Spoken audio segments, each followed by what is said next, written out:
Kuasa hukum terdakwa obstruction of justice Hendra Kurniawan dan Agus Nurpatria menyebut rangkaian perbuatan yang dilakukan oleh kliennya sama sekali tidak ada perbuatan pidana.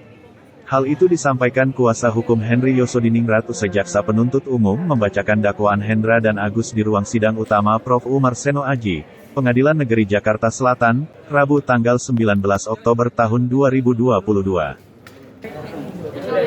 Tadi persidangan Brigjen eksepsi itu adalah keberatan terhadap surat dakwaan, ya.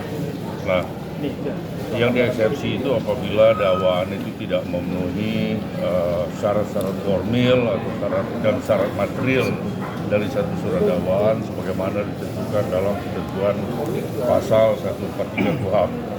Kami secara jujur dan harus jujur ya mengakui bahwa surat dakwaan penuntut umum telah memenuhi syarat-syarat formil dan material dari satu surat dakwaan, sehingga untuk menghormati azas peradilan cepat, murah dan sederhana, kami memandang bahwa tidak perlu kami untuk menyampaikan eksepsi. Nah, saya tadi menyampaikan satu hal bahwa kalau kita lihat dari rangkaian perbuatan yang diuraikan oleh penuntut umum, sama sekali tidak ada satu perbuatan yang merupakan perbuatan pidana. Misalnya diundang oleh Sambo kemudian datang, ya, kemudian bersama dengan Sambo ini melaporkan ini. Jadi perbuatan lain, ya, nggak ada perbuatan terdakwa, melainkan perbuatan orang lain yang tidak ada hubungannya dengan terdakwa. Bang, itu aja. Kakak kan udah tahu cerita sebenarnya dari Arif Rahman, tapi kenapa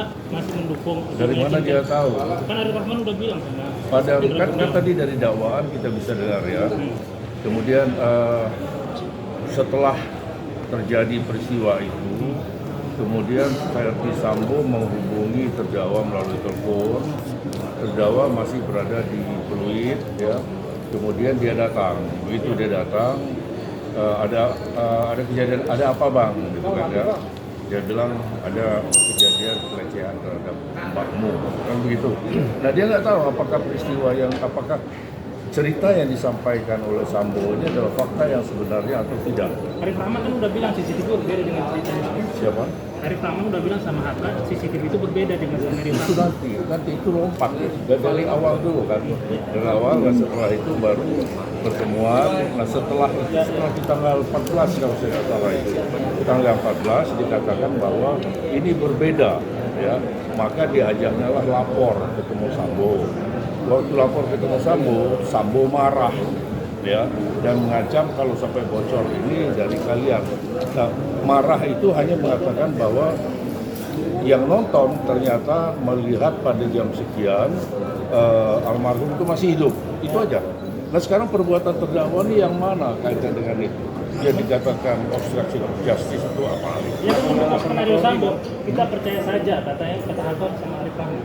Untuk menenangkan situasi di mana pada waktu itu kan saya mengacu pada dakwaan sendiri mengatakan begitu, ya, bukan kata saya nih. Dalam dakwaan di mana Sambo marah dengan nada tinggi, kemudian termasuk juga kepada si terdakwa, ya udahlah kita, bukan Anda, kita percaya aja, kita loh katanya, termasuk dirinya sendiri. Oke? Motifnya apa sih Pak Henry untuk melakukan pemufakatan ini bersama? Dia tidak memusnahkan. Kalau motif jelas disebutkan di sejak awal, setelah peristiwa itu timbul niat. Niat siapa? Verdi Sambo. Tegas sekali.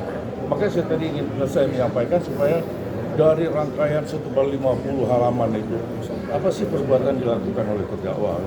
Dan saya secara jujur kita sama-sama menyimak isi surat dakwaan. Saya tunjukkan surat dakwaan halaman sekian, alinea sekian, bunyinya seperti ini. Gitu. Untuk perintah menuntut umum itu memang ada ketakutan kah, ancaman atau memang itu saudara sendiri Pak? Peristiwa yang dia bersama dengan si Arif, ya, yang datang lapor itu, di situ dengan nada tinggi si pokoknya kemudian dari itu perintah dari si terdakwa laksanakan sesuai dengan apa istilahnya diminta oleh tadi ya sesuai skenario. Dia nggak tahu bahwa itu skenario atau apa. Dia nggak tahu. Oke?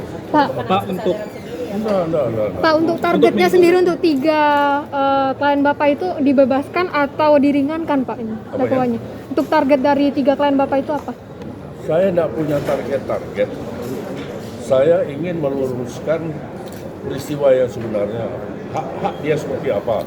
Kalau ternyata memang dia tidak terbukti bersalah, tidak terbukti secara sah dan meyakinkan dia bersalah, tentunya harus bebas. Itu aja. Pak, ada Oke, untuk tanggapan minggu soal depan. sidang etik HK yang belum digelar Mabes Polri, Pak. Sidang etiknya kan belum digelar. Pak. Ya. Ada tanggapan soal itu nggak, Pak? Lu jangan tanya saya nggak punya kapasitas untuk jawab kenapa belum digelar.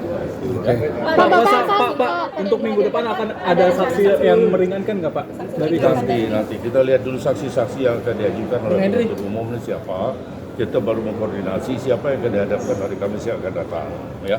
Bang Henry, apakah selevel HK ini wajar dikatakan kalau dia nggak mencerna informasi dari turunan atasan itu? Itu udah analisa dan prasangka ya. Saya nggak punya kapasitas tuh. Oh nggak wajar, wajar dong. Nanti debatable itu. Jadi maksud Kita Anda- berdasarkan fakta-fakta aja lah ya. HK relasi kuasa juga menjalankan perintah Verdi Sambo. Haknya bagaimana? Karena relasi kuasa Verdi Sambo dia menjalankan perintah itu. Saya nggak tahu itu. Apa karena takut FSM Iya. Jenderal Bintang 2 gitu? Jadi ikut aja. Ya yang jelas di polisi itu senioritas dan kepangkatan itu akan mempengaruhi. Ya. Apalagi di bawahannya langsung gitu kan dia. Jadi psikologis itu pasti ada. Kamera, Pak, kamera. Oke, Oke ya. oke cukup. Oke, makasih Bang Henry.